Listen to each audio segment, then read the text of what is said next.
Good morning student, welcome to incredible Ashram. आज मैं आपसे एक दो मिनट के लिए इम्पॉर्टेंट चीज़ बताना चाहूँगी, जिसमें हमको देखना है कि आपकी जो ऑनलाइन क्लासेस चल रही हैं उसमें किन किन बच्चों का रजिस्ट्रेशन हो चुका है और कुछ बच्चे जो अभी तक इसमें रजिस्ट्रेशन नहीं कर पाए हैं। जैसा कि आप लोग जानते हो, कोरोना की इस महामारी के कारण हमारी ऑफलाइन क्लासेज स्टार्ट नहीं हो पा रही है, तो उसके लिए हमने यहाँ पर ऑनलाइन क्लासेज स्टार्ट किए हैं। साथ ही साथ देखा जा रहा है कि कुछ बच्चे इन ऑनलाइन क्लासेस से कनेक्ट हो पाए हैं और कुछ बच्चे अभी नहीं हो पाए। उसका कारण है बच्चों ने अभी तक रजिस्ट्रेशन नहीं करवाया है। तो जल्दी से जल्दी आप हमारी ऑनलाइन क्लासेस से जुड़ने के लिए अपना रजिस्ट्रेशन करवाइए, जिसकी लास्ट डेट आपकी 20 अगस्त है।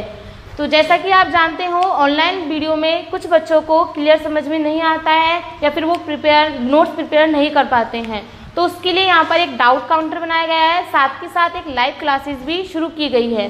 तो उससे कनेक्ट होने के लिए आप लोगों को जल्दी से जल्दी अपना रजिस्ट्रेशन करवाना होगा, ताकि आप लोग अपने आपके जो डाउट क्लासेस, वो डाउट है आपके, वो आप क्लियर कर सको, साथ के साथ अपने नोट्स भी प्रिपेयर कर सको।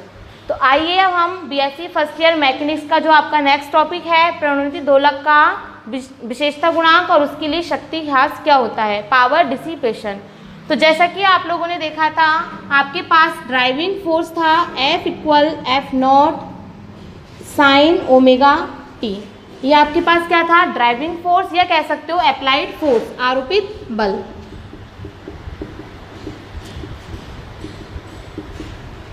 इसके बाद आपको देखना है कि इसमें पावर डिसिपेशन कितना हुआ है। डिसिपेशन का मतलब क्या होता है, उसमें कितनी शक्ति का ह्रास हुआ है, कमी हुई है। तो सबसे पहले आपको कमी देखनी है कि कोई भी आपके पास जो दौलित्र है, चाहे वो प्रणोदित दौलित्र हो या वो चालित दौलित्र हो, तो आपको देखना है कि उसमें शक्ति ह्रास कितना हुआ है। शक्ति ह्रास देखने के लिए जैसा कि आप लोग जानते हो, आप लोगों ने देखा होगा वर्क डन।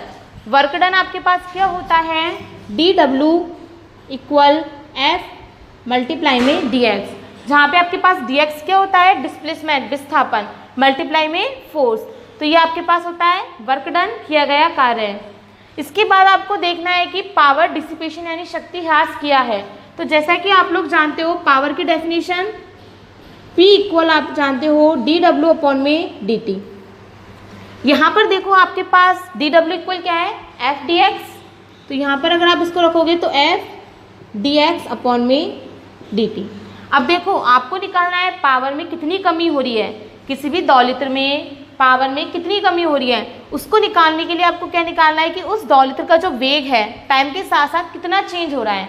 तो वेग कैसे निकालोगे आप इसका, लास्ट इक्वेशन आपने देखी थी दौलित्र के विस्थापन की समीकरण, इक्वेशन ऑफ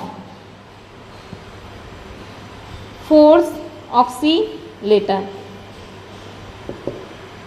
डिस्प्लेसमेंट की इक्वेशन है आपके पास। अब आप लोगों ने देखा था आपके पास डिस्प्लेसमेंट की इक्वेशन क्या थी, x equal x0 sign omega t minus five, जहाँ पे आपके पास फाइव क्या होता था, फेस चेंज थी, कितना उसमें कला में चेंज हो रहा है। तो उसके लिए भी हमने चालित्र जो दौलित्र देखा था, उसके लिए कंडीशन देखी थी आप लोगों ने। अब आपको देखना है यहाँ पर वेलोसिटी। वेलोसिटी अगर आप यहाँ से देखोगे तो क्या आएगी, dx अपॉन में dt। इसको आप लिख सकते हो स्मॉल b से। तो यहाँ पर अगर आप साइन का क्या करोगे, अवकलन, डिफरेंशिएशन, तो साइन का अवकलन क्या होता है, कॉस, किसके रेस्पेक्ट में कर रहे हो, t के रेस्पेक्ट में। तो आपके पास आएगा omega x0 cos omega t minus 5। तो ये आपके पास होगी वेलोसिटी।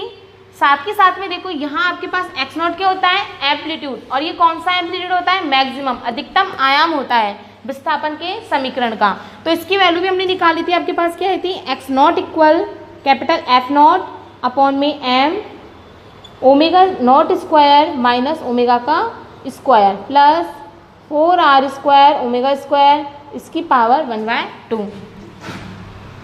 तो ये आपके पास क्या हो गया, उसका मैक्सिमम एम्पलीट्यूड। हमें निकालना है पावर डिसिपेशन, तो उसके लिए आपको क्या चाहिए, फोर्स मल्टीप्लाई में उसकी वेलोसिटी। फोर्स जैसा कि आप लोग जानते हो क्या है, applied force F0 sign omega T. तो यहाँ पे आपके पास फोर्स क्या आ जाएगा, power equal F0 sign omega T, multiply में आपके पास क्या है, वेलोसिटी। वेलोसिटी जैसा कि अभी आपने निकाली ओमेगा, ओमेगा को आप बाहर निकाल लो, x0 cos omega t minus five. उसके बाद देखो आपने एक लिखा है यहाँ पर मैक्सिमम एम्पलीट्यूड। ये इक्वेशंस आपके अभी बाद में काम आएगी। अभी सबसे पहले हम बात करते हैं यहाँ पर पावर के लिए। तो पावर को और सिंप्लीफाई करके लिख लो आप omega x not F not. यहाँ देखो आपके पास है साइन ओमेगा टी और एक आपके पास है cos omega t minus five. तो आप कॉस ए माइनस बी का फॉर्मूला यहाँ पर अप्लाई कर सकते हो। तो sine omega t as it is, तो यहाँ पर कॉस ए माइनस बी का फॉर्मूला क्या होता है, cos A cos B plus sine A sine B. अगर यहाँ माइनस है तो फॉर्मूले में क्या आएगा, प्लस आएगा। तो उसको क्या लिखोगे आप, cos A cos B plus sine A sine B. तो ये आपके पास हो गया सिंपल फॉर्मूला।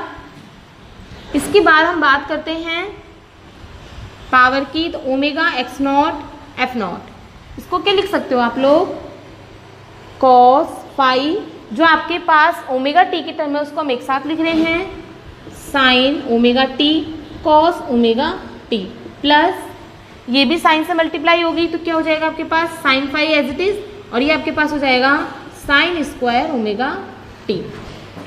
यहाँ पर देखो अभी ओनली आपके पास जो पावर की टर्म है वहाँ आपके पास दो टर्म है, एक तो ओमेगा टी की है और एक आपके पास फाइव।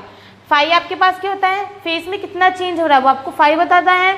जहाँ पर हमने फाइव निकाला था लास्ट में, तो फाइव इक्वल आपके पास आया था tan inverse 2r omega upon में omega not square minus omega का स्क्वायर। ये आपके पास फाइव आया था। साथ में आपको देखना है ओमेगा टी। तो आपको पता है ओमेगा टी को सॉल्व करने के लिए हम इसकी क्या निकालते हैं, एवरेज पावर। तो आप एवरेज पावर निकालोगे तो आपके पास जो भी टी की टर्म है वो तो एवरेज में कंसिडर कर ली जाएगी। तो आपके पास यहाँ पे क्या आएगा, omega x not F not cos five, ये आपके पास हो जाएगा average sign omega T cos omega T plus sign five average sine square omega T.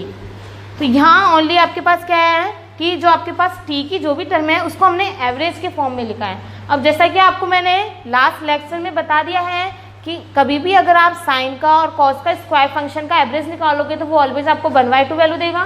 तो यहाँ पे साइन स्क्वायर ओमेगा टी आपको क्या देगा, 1/2, और साइन ओमेगा टी और कॉस ओमेगा टी आपको क्या देगा, 0 वैल्यू।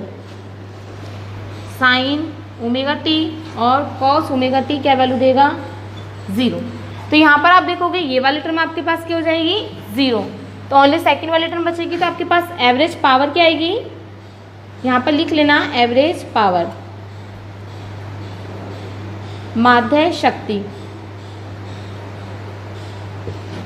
तो एवरेज पावर इक्वल आपके पास आएगा omega x not F not sine five, और उसका 1/2 वो आपके पास आ गया। तो ये तो आपके पास आया है एवरेज पावर। लेकिन यहाँ देखो आपके पास एक टर्म आ रही है यहाँ पर फेस चेंज, जो आपके पास फाइव होता है वो साइन फाइव। तो आपको क्या करना है, यहाँ पर एवरेज पावर निकालने के लिए उसकी साइन फाइव की वैल्यू कंसिडर करनी है। तो यहाँ पर देखो इसकी वैल्यू को सॉल्व करने के लिए हम साइन फाइव को क्या कर रहे हैं, एक दूसरी टर्म में कन्वर्ट करके लिख रहे हैं।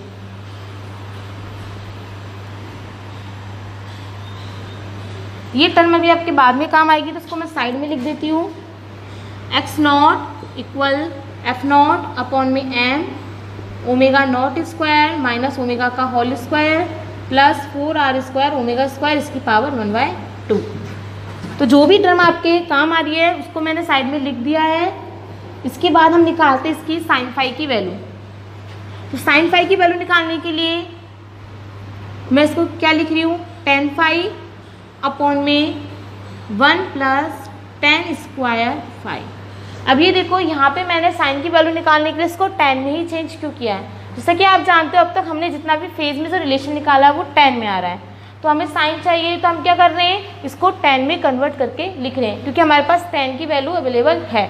तो यहाँ पर आप tan फाइव की वैल्यू रखोगे, यहाँ से निकालो तो tan फाइव क्या आएगा आपके पास, tan five equal 2r omega upon में omega not square minus omega का स्क्वायर।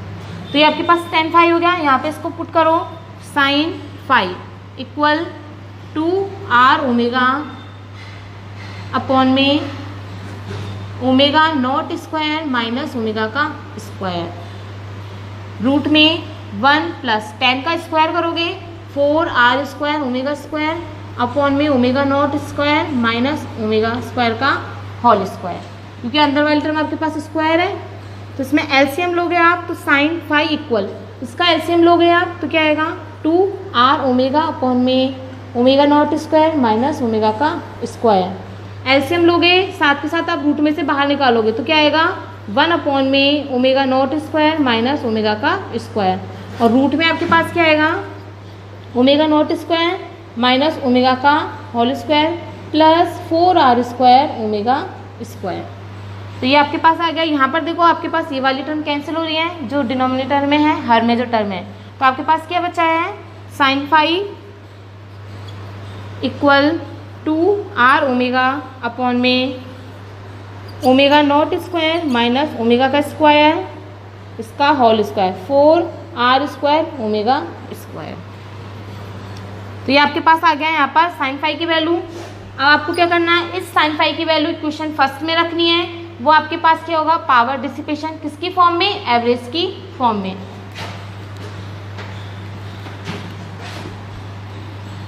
तो यहाँ पर पावर डिसिपेशन की जो आपके पास इक्वेशन है उसको साइड में लिख देते हैं, half omega x not F not sine phi.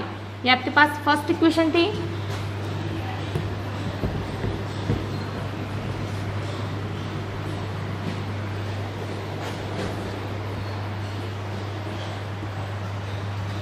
इसके बाद देखो from equation first and second, तो आपके पास आएगा average power equal half omega F not sine phi आपके पास क्या है 2r ओमेगा अपॉन में omega not square minus omega square का whole square plus 4r square omega square, और आपके पास ये वाली टर्म किस में है, रूट में है। तो ये तो आपके पास हो गया ओनली साइन फाई। साथ में देखो मल्टीप्लाई में आपके पास क्या है, एक एक्स नॉट वाली टर्म है। अगर हम इस एक्स नॉट की वैल्यू इस वाली टर्म से इस वाली इक्वेशन से रख दें तो आपके पास क्या आएगा मल्टीप्लाई में एफ नॉट अपॉन में M omega not square minus omega का whole square plus 4r square omega square, इसकी पावर 1/2। तो ये आपके पास होगी एक्स नॉट की वैल्यू। यहाँ देखो आपके पास क्या क्या चेंज आ रहा है, average power p half omega F not 2r omega m आपका एज इट इज। देखो ये वाली टर्म भी आपकी रूट में है और ये वाली टर्म भी आपकी रूट में है, तो क्या हो जाएगा आपके पास रूट से रूट कैंसिल हो जाएगा। तो यहाँ आएगा omega not square minus omega square का whole square plus 4r square omega square. तो ये आपके पास हो गई ओनली किसकी फॉर्म में हो गई, जब आपके पास कोई भी फेस में चेंज नहीं आ रहा है। हमने साइन फाई की वैल्यू रख दी यहाँ पे। इसके बाद देखते हैं हम पावर डिसिपेशन। आप यहाँ पर देखोगे 2 से 2 कैंसिल हो रहा है, तो आपके पास क्या बचा है यहाँ पर r F naught omega square upon में m omega not square omega square, इसका whole square 4r square omega का स्क्वायर। यहाँ तक आपके पास पावर डिसिपेशन आया है ये वाली टर्म। इसके बाद अगर हम बात करें कि मैक्सिमम पावर डिसिपेशन आपके पास कब आएगी, तो आप जैसा कि जानते हो मैक्सिमम पावर डिसिपेशन के लिए इसकी जो डिनोमिनेटर में यानी कह सकते हो हर में जो टर्म है वो क्या होनी चाहिए, मिनिमम यानी न्यूनतम होनी चाहिए। तब हम कह सकते हैं कि आपके पास जो भी एवरेज पावर है वो क्या है, मैक्सिमम है। तो जैसा कि हमने लास्ट में भी निकाला था, मैक्सिमम निकालने के लिए आप क्या करते हो, मैक्सिमम मिनिमा के लिए उसका डिफ्रेंशिएशन, और डिफ्रेंशिएशन किसके रेस्पेक्ट में करते हो, जो आपके पास वेरिएबल चेंज जो आपके पास क्या है यहाँ पर टर्म है। तो चेंज कौन सी होगी, ओमेगा, क्योंकि ड्राइविंग फ्रीक्वेंसी और ओमेगा नॉट क्या है, फंडामेंटल फ्रीक्वेंसी। तो जो भी चेंज आएगा वो ओमेगा में आएगा। तो हम डिफ्रेंशिएशन किसके रेस्पेक्ट में करेंगे, ओमेगा के रेस्पेक्ट में। तो यहाँ पर मैक्सिमम पावर निकालने के लिए क्या करेंगे हम, omega not square minus omega का whole square plus 4r² omega square. ये क्या होना चाहिए आपके पास? मिनिमम, न्यूनतम। तो यहाँ आप देखोगे आपके पास इसको आप एक तरह से और लिख सकते हो r(f0) ओमेगा स्क्वायर m। अगर यहाँ से आप ओमेगा स्क्वायर को कॉमन लो तो आपके पास क्या आएगा? Omega not square minus omega का होल स्क्वायर प्लस 4r²। तो आपके पास ओमेगा नॉट स्क्वायर कहाँ जाएगा? अपॉन में। तो ये आप इसको इस तरह से भी लिख सकते हो, यहाँ से भी आप इसका क्या कर सकते हो? डिफ्रेंशिएशन कर सकते हो, या फिर आप इसके बाद यहाँ पर क्या कर सकते हो? ओमेगा नॉट स्क्वायर का डिवाइड कर सकते हो पूरी इक्वेशन में। तो आप इसको किस तरह से लिखोगे? 1 अपॉन में omega square omega naught square minus omega का होल स्क्वायर अपॉन में omega square plus 4r² equal आपके पास क्या है? मिनिमम या न्यूनतम। और मैक्सिमम मिनिमम निकालने के लिए हम क्या करते हैं? उसका डिफरेंशिएशन।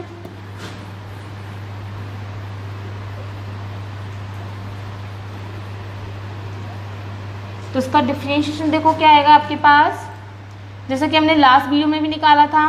तो आपने देखा था ओमेगा इक्वल ओमेगा नॉट, ये आपके पास एक कंडीशन आ रही थी। लास्ट लेक्चर देख लेना अगर आप लोगों ने नहीं देखा हो, उसमें मैंने इसका डिफरेंशिएशन करके बताया स्टेप बाय स्टेप। तो आपके पास कंडीशन आई थी ओमेगा इक्वल ओमेगा नॉट होगा, तब आपके पास क्या होगी? डॉलित्र की जो आपके पास आयाम होगा वो मैक्सिमम होगा। तो इसी तरह से यहाँ पर आपको क्या निकालनी है? Maximum power. तो मैक्सिमम पावर कब होगी? जब आपके पास डॉलित्र यानी ऑक्सीलेटर का जो आपके पास क्या होगा? फ्रिक्वेंसी, वो क्या होनी चाहिए आपके पास? Omega equal omega naught. यहाँ पर ओमेगा आपके पास क्या है? ड्राइविंग फ्रिक्वेंसी, और ओमेगा नॉट है आपके पास फंडामेंटल फ्रिक्वेंसी। फंडामेंटल का मतलब क्या होता है? ये आपके पास अनचेंज रहेगी, और जो ड्राइविंग फ्रिक्वेंसी इसका मतलब क्या है? ये टाइम के साथ साथ चेंज होगी। तो यहाँ पर हमने कंडीशन निकाली थी कि आपके पास जो भी मैक्सिमम एम्पलीट्यूड यानी आयाम होगा लास्ट लेक्चर में, तो वो किस फ्रिक्वेंसी पर आ रहा था? ओमेगा इक्वल ओमेगा नॉट पर। इसी तरह से मैक्सिमम पावर कब आएगी? जब आपके पास क्या होगा? ओमेगा इक्वल ओमेगा नॉट होगा।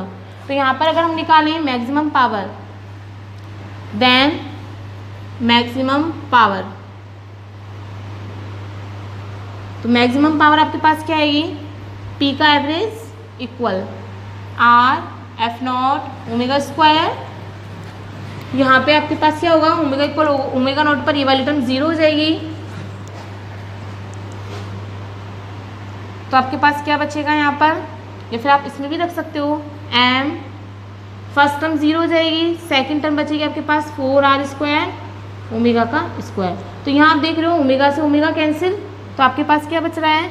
Average power equal r(f0) upon में m 4r²। ये आपके पास क्या आया है? Maximum power. आप r से r भी कैंसिल कर सकते हो, तो आपके पास क्या बचेगा? Average power equal f0 upon में 4rm। तो आपसे अगर पूछा जाए कि प्रणोदित दोलक के लिए मैक्सिमम पावर क्या होगी, तो मैक्सिमम पावर क्या होनी चाहिए उसके लिए? f0 अपॉन में 4rm, जहाँ पर आपके पास m क्या है? बॉडी का रेस्ट मास है।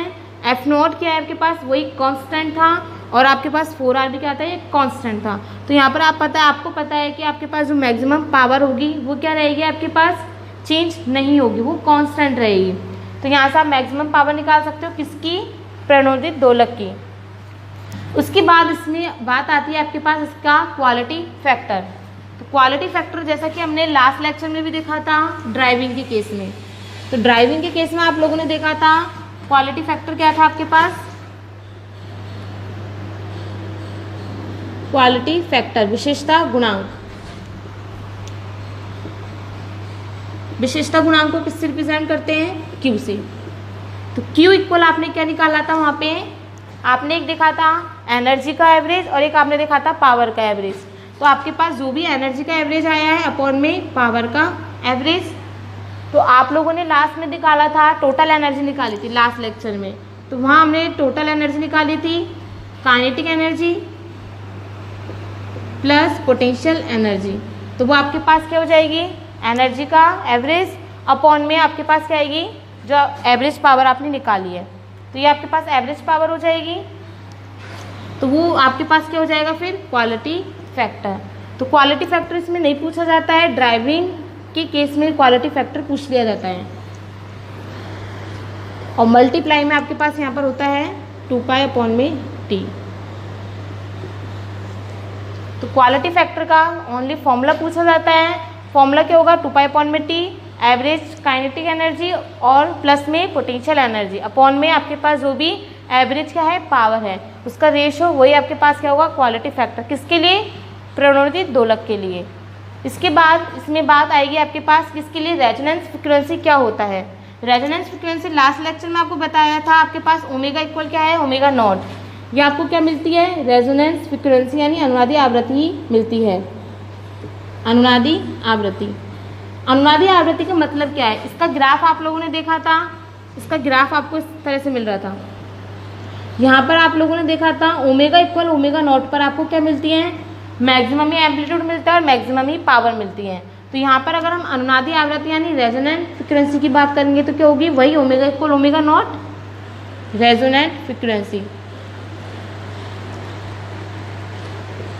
तो रेजोनेंट फ्रीक्वेंसी ध्यान रखना, ओमेगा इक्वल ओमेगा नॉट, वही आपके पास रेजोनेंट फ्रीक्वेंसी होती है।